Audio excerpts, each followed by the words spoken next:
गोपी भाव। भगवान ने उन्हें गोपीश्वर कहा। ईश्वर होते हुए भी ललचा गए जिस गोपी रस को और गोपी भाव के लिए आराधना की श्री कृष्ण की, श्री कृष्ण कृपा से गोपी भाव मिला, तब वो ब्रज के रास रस में प्रवेश पाए। ऐसे रास विलास को तुम किसी स्त्री पुरुष का विलास समझते हो? तुम्हारी आंखें ही नहीं हैं तो बातुल भूत विवश मतवारे ते नहीं बोले बचन विचारे। भगवान का कोई भी एक भी चेष्टा ऐसी नहीं है जो धर्म से न युक्त हो।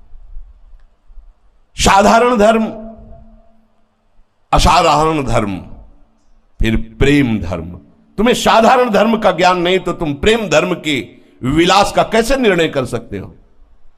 जब साधारण धर्म का, एक मनुष्य धर्म का तुम्हें ज्ञान नहीं, और वो मनुष्य धर्म का खेल नहीं हो रहा है। नहीं, मनुष्य धर्म से तो ऊपर शांत भाव की आराधना करने वाला ही उठ जाता है।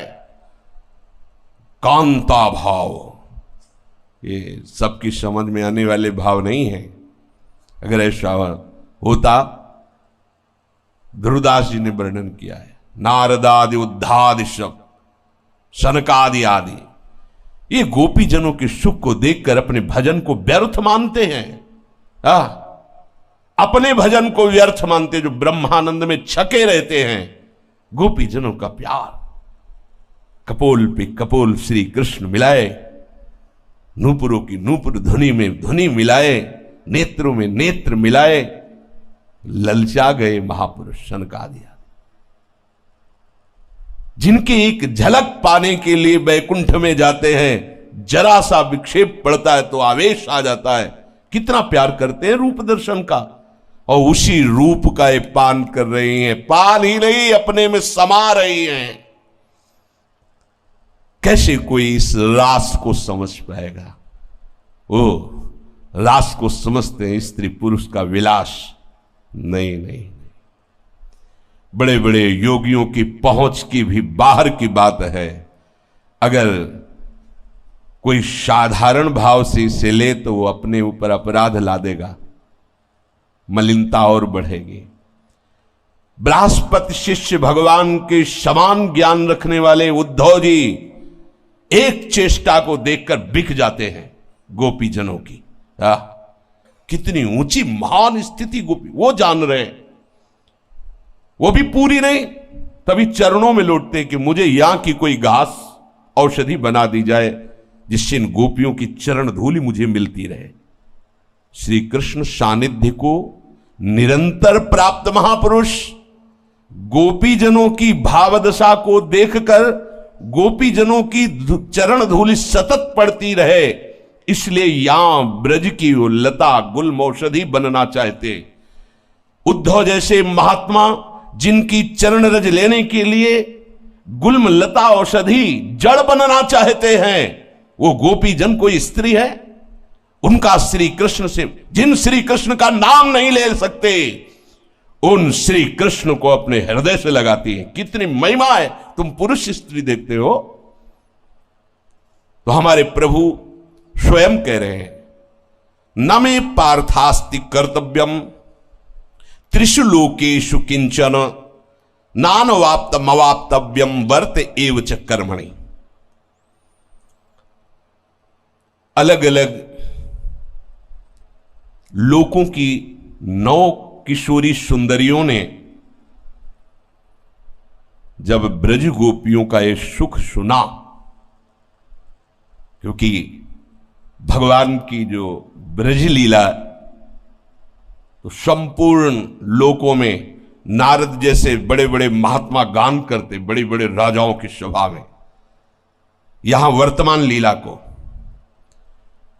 उन लीलाओं को सुनकर उन 9 किशोरी सुंदरियों ने सोचा, क्या मुझे भी पति रूप में श्री कृष्ण प्राप्त हो सकते? बड़े बड़े महात्माओं से प्रश्न किया, उनका हां, वो ऐसे नहीं प्राप्त हो सकते कि तुम्हारे पिता जाएं और पानी ग्रहण के लिए प्रार्थना करें, ऐसे नहीं प्राप्त होंगे। इतनी सामर्थ्य नहीं है किसी में। वो तो भगवान की जो दिव्य सहचारणी शक्तियां हैं वही प्रकट हुई अष्टपट रानियों के रूप में। बड़े बड़े महात्माओं ने, देवर्षि नारद जैसे सब ने बताया कि भगवान का एक आंतरिक स्वभाव हम तुम्हें बताते हैं, कमजोरी। यदि तुम भाव से अंदर विकल हो जाओगी तो वो तुम्हें स्वीकार कर लेंगे। तुम्हारी सामर्थ्य नहीं कि वहां पहुंच करके तुम ऐसा कहो, वो विधान बना देंगे।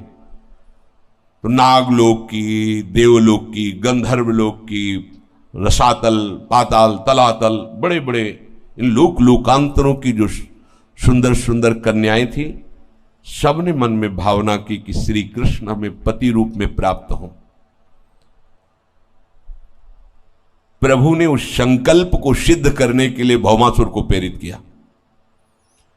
उसने उन्हीं सुंदरियों का अपहरण किया। ये श्री कृष्ण के लिए नहीं, पर ये लीला बिहारी हैं, बड़े कौतुकी हैं।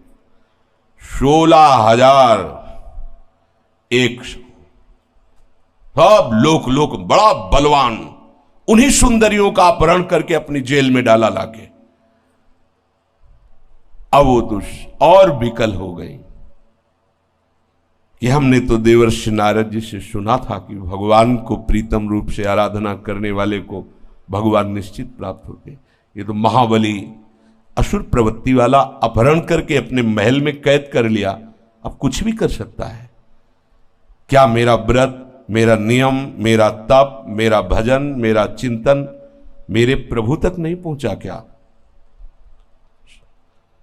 पर हम इसे स्पर्श भी नहीं करने देंगे, अपने प्राण त्याग देंगे, पर श्री कृष्ण के सिवा मेरा कोई नहीं। ये आखिरी व्रत की पूर्णता है। प्रभु पधारते हैं, उसका उद्धार करते हैं।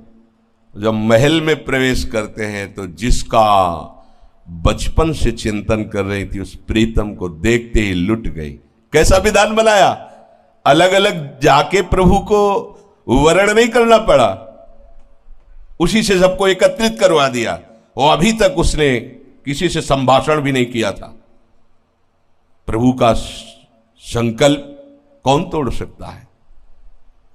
सब ने अपनी भाव भरी दृष्टि से, ओ इन्हीं को तो चाहती थी, यही आ गए। सब 16,100 मेरे प्रीतम, मेरे प्राणाधार श्री कृष्ण। प्रभु ने सब की तरफ देखा तो सब प्रभु को कांत भाव से देख रही थी, अपने पति की तरह, अपने परम प्रीतम की तरह। भगवान ने सब की तरफ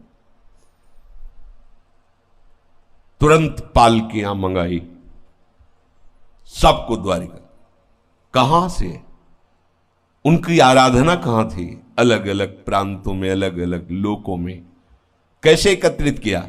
सबको द्वारिका पहुंच, एक ही घड़ी में, एक ही नक्षत्र मुहूर्त में सबका पाणी ग्रहण किया। सबका पाणी 16,100, वो 8 अष्टपट रानियां थी। नारद जी को बड़ा आश्चर्य हुआ। 2-4 अगर पत्नियां हो तो कैसी दिनचर्या होगी उसकी। और जिसके 16,108, उनकी दिनचर्या कैसी होगी? मतलब कौन से मिनट में किससे मिलते होंगे भगवान? भगवान कहते मेरे लिए कोई कर्तव्य कर, फिर भी मैं सावधानी से जैसा रूप धारण करता हूं वैसे ही कर्तव्य कर्म का पालन करता हूं। देवर्षि नारद जी के मन में बात आई कि 16,108 रानियों के 16,108 महल हैं। अब एक लाइन में 16,108 महल। महल कोई झोपड़ी थोड़ी है, द्वारिकाधीश की महारानियों के महल है।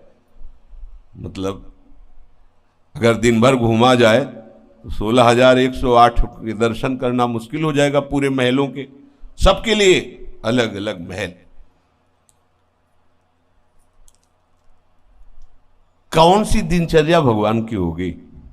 क्या करते होंगे भगवान, कैसे मिलते होंगे सबसे।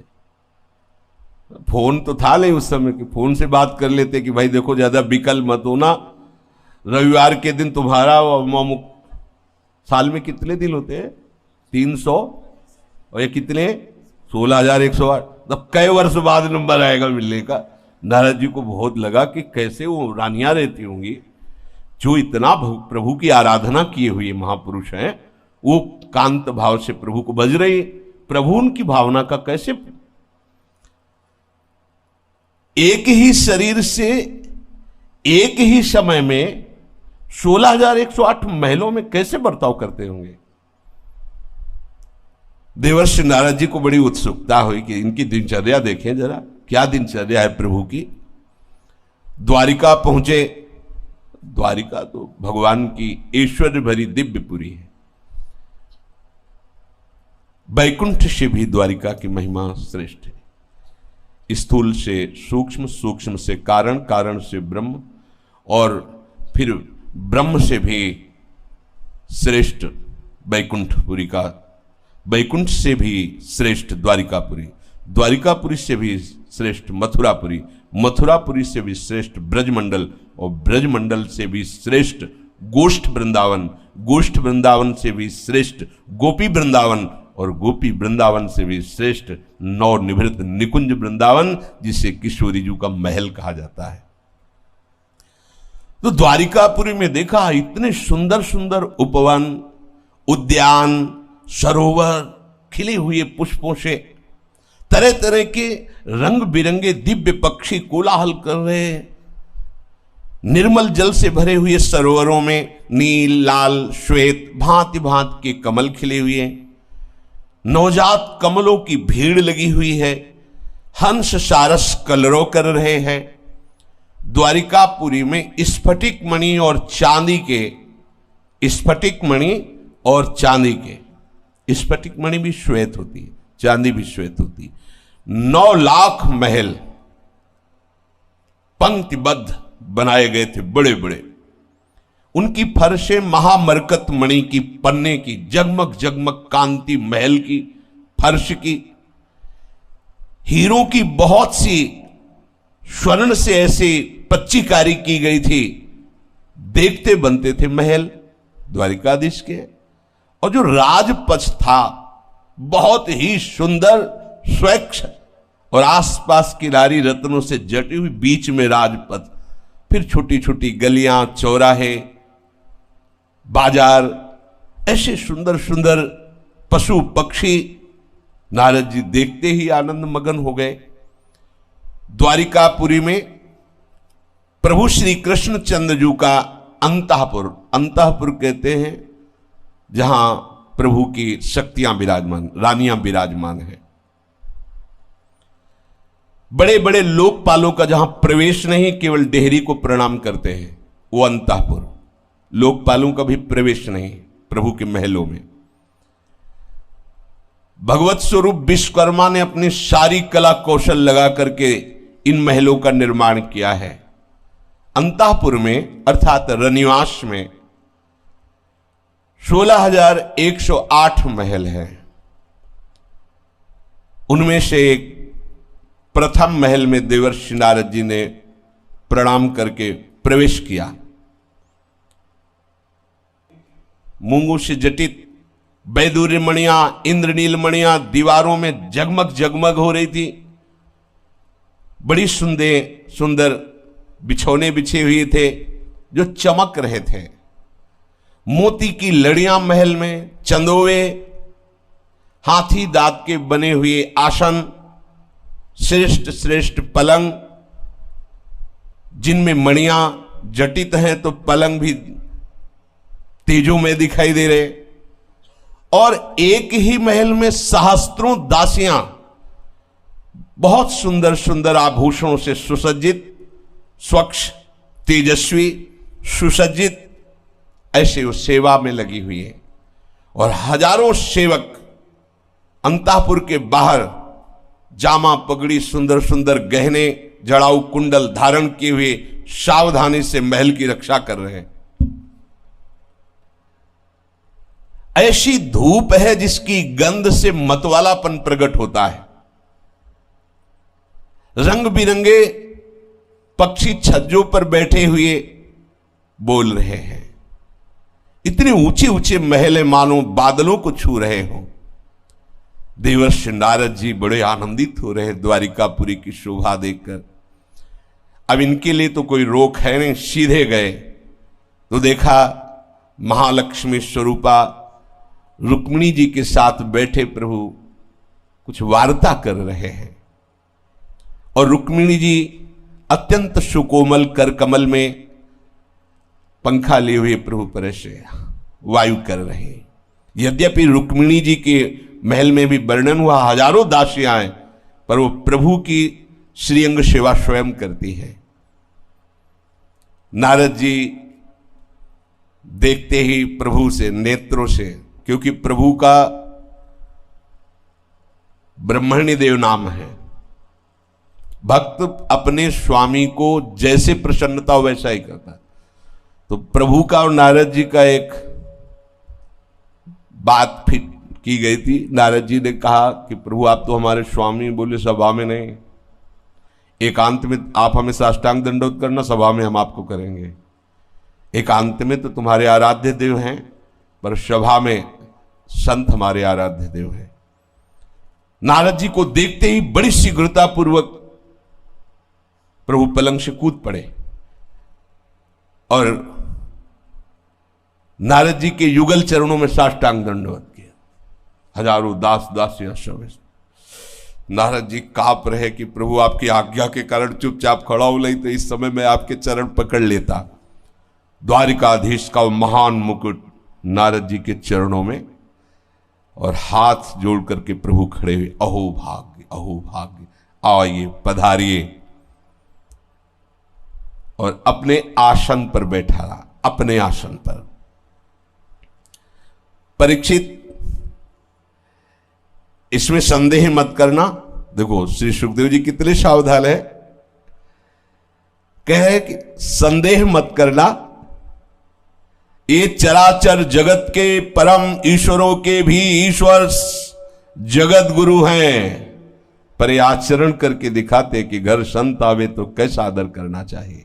भगवान कहते हैं ना, मेरे लिए कोई कर्तव्य नहीं, फिर भी मैं सावधानी से करता हूं। नारद जी के चरण पकड़े, रुक्मिणी जी से तुरंत कलश में जल, हाँ चरण प्रक्षालन। देखो परीक्षित, जिनके चरण का धोवन गंगा जल सारे जगत को पावन करता है, वो प्रभु नारद जी के चरण पखाड़ रहे हैं। परम भक्त वत्सल, संतों के परम आदर्श प्रभु आचरण करके दिखा रहे हैं। प्रभु संतों को अपना आराध्य देव मानते हैं, संत प्रभु को अपना आराध्य देव मानते हैं। ये तो नारद जी हैं। जगन्नाथ जी स्वयं माधवदास बाबा की सोच भरी लंगोटी को धो धो के समुद्र से ऐसे सुखा रहे, फैला रहे। बाबा की दृष्टि पड़ी कि मुझ अकिंचन गरीब की कौन सेवा कर सकता है।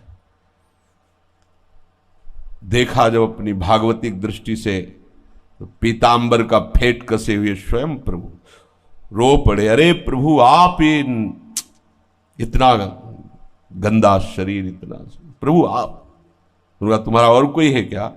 वो प्रभु आपकी बस, जिसका मेरे सिवा कोई नहीं, तो मैं ही तो सेवा करूंगा, फिर और कौन करेगा?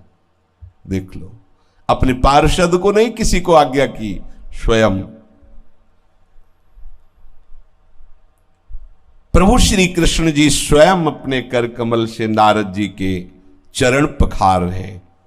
और अहो भाग्य, ये संत चरणामृत हमारा मंगल करेगा। मंगल भवन प्रभु नारद जी का चरणामृत लेके अपने रुक्मिणी जी के ऊपर छिड़क, महल में छिड़क दो, क्योंकि संत चरणामृत मंगल करता है। सर्वदर्शी पुराण पुरुष जगत गुरु भगवान श्री कृष्ण शास्त्रोक्त विधि से नारद जी की पूजा करते हैं। फिर हाथ जोड़कर अमृत भरे मीठे वचनों से नारद जी का स्तवन करते हैं। प्रभु आप तो पूर्ण हैं, क्योंकि आप संत हैं। समग्र ज्ञान वैराग्य धर्म यश श्री ऐश्वर्य सब आपके आश्रित है। आप आज्ञा कीजिए मैं आपकी क्या सेवा करूं। ऐसा प्रभु ने देवर्षि नारद जी से कहा। नारद जी तो देवर्षि नारद जी ने कहा अद्भुत अद्भुत, क्योंकि जान रहे ना देवर्षि नारद जी कौन। अद्भुत प्रभु, आप समस्त लोगों के ईश्वर हैं, स्वामी हैं, मुझे पता है। ये जो आप कर रहे हो मुझे कोई आश्चर्य भी नहीं हो रहा है, क्योंकि आपके लिए कोई नई बात नहीं है। आप अपने प्रेमी भक्तों से कितना प्यार करते हैं ये भक्तजन ही जानते हैं।